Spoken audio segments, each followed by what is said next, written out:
ગયા વર્ષમાં 30 નવેમ્બરના રોજ એક રેલવેના કર્મચારી નિવૃત્ત થયા હતા અને નિવૃત્ત થયા બાદ એમને પ્રોવિડન્ટ ફંડનું 28 લાખ જેટલા પૈસા એમને અકાઉન્ટમાં આવ્યા. એમાંથી 20 લાખ રૂપિયાની એફડી કરાવ્યા પછી 8 લાખ રૂપિયા એમને પોતાના ખર્ચ માટે સેવિંગ બેંક એકાઉન્ટમાં સાઈડમાં રાખેલા હતા.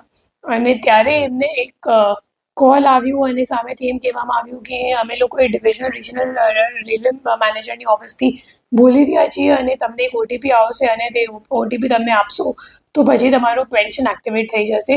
તો એમ કહીને એમને એક ડિજિટલ લિંક મોકલવામાં આવી અને ડિજિટલ લિંક પર ક્લિક કરવાથી એમનું ફોન હેક થઈ ગયું અને ફોન હેક કર્યા પછી એમના અકાઉન્ટમાંથી કુલ 8,12,000 રૂપિયા ટ્રાન્સફર થઈ ગયા.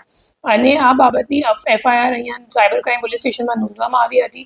જેના તપાસ દરમિયાન ટેકનિકલ વર્કઆઉટ કરીને ખબર પડી કે જે મુખ્ય આરોપી છે પ્રિયાંશુ એ રેવાનું છે અને જે 8,12,000 રૂપિયા હતા એમાંથી 3,17,000 જેટલા રૂપિયા ઉત્તર પ્રદેશ ગ્રામીણ બેંકમાં જે રીવાવાડી બ્રાન્ચથી હતી એમાં ટ્રાન્સફર થયા હતા. પછી એને પકડવા માટે આપણી ટીમ અહીંથી રીવા ખાતે રીવા ગઈ તો પછી ખબર પડી કે જે મુખ્ય આરોપી છે એ મિર્ઝાપુર જતો રહ્યો.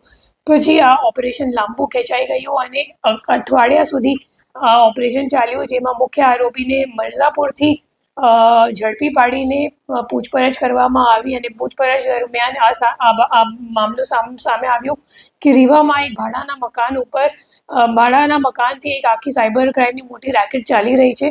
પછી પ્રિયાંશુને લઈને અને લોકલ પોલીસની મદદ લઈને ત્યાં જઈને રેડ કરવામાં આવી અને ત્યાંથી 9 આરોપીઓની ધરપકડ કરવામાં આવી અને એમને પાસેથી કુલ 27 ફોન અને 3 લેપટોપ સિવાય ઘણા બધા debit card, sim card, credit card, passbook વગેરે પણ લેવામાં આવ્યું છે.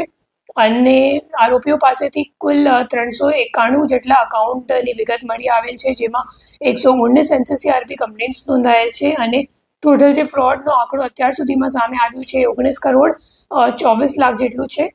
અને હાલ આ દિશામાં તપાસ ચાલુ છે કે એ લોકો ખરેખર પૈસા કોને મોકલતા હતા અને એમને